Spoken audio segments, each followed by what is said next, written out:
Charles III qui enchaîne les sorties officielles, le prince Albert de Monaco de visite aux États-Unis et Laetitia d'Espagne sublime en bleu. Closer vous propose de plonger dans la semaine des têtes couronnées.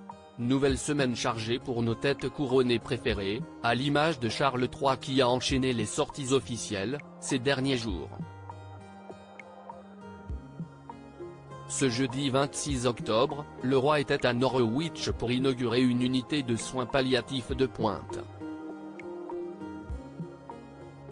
Quelques heures plus tôt, il était au palais de Buckingham à Londres, pour tenir une réception pour des personnalités des communautés britanniques d'Afrique et des Caraïbes.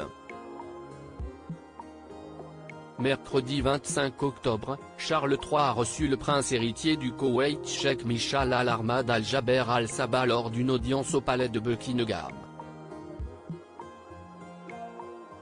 Enfin, mardi 24 octobre, accompagné par Camilla Parker Bowles, le roi d'Angleterre a reçu la diaspora kenyane au Royaume-Uni pour célébrer les relations chaleureuses entre les deux pays et le partenariat solide et dynamique qu'il continue de forger.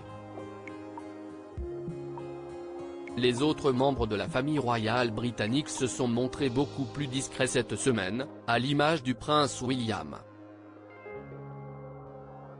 Toutefois, Kate Middleton pourrait être présente ce vendredi 27 octobre au Stade de France pour assister à la petite finale de la Coupe du monde de rugby qui oppose l'Argentine à l'Angleterre. Pendant ce temps-là, le prince Albert de Monaco s'est envolé pour les États-Unis, et plus précisément pour Philadelphie. Accompagné par son cousin, John B. Kelly III, président américain de la Fondation Prince Albert II, il a participé à la cérémonie de plantation d'arbres Golden Shovel au Williams-Moore Reed Memorial Park.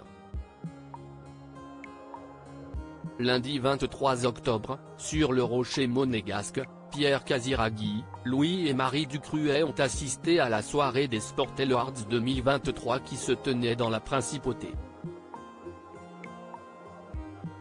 Laetitia d'Espagne sublime en bleu à Tenerife. De l'autre côté des Pyrénées, la reine Laetitia d'Espagne et son mari, le roi Felipe V, étaient à Tenerife où ils ont participé, ce 24 octobre, à un acte institutionnel de reconnaissance aux professionnels et bénévoles qui ont participé aux différents travaux d'extinction des incendies de l'été dernier.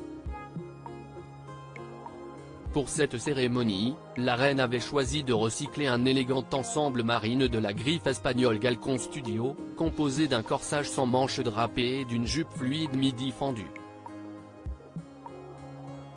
Elle avait accompagné cette tenue d'une très élégante pochette du même bleu. Plus tôt dans la journée, pour son arrivée à Tenerife, Laetitia portait un trench coat beige sur un pullover noir et un pantalon à imprimer Prince de Galles mango, et chaussée de mocassins plats. Elle s'était alors livrée à un traditionnel bain de foule.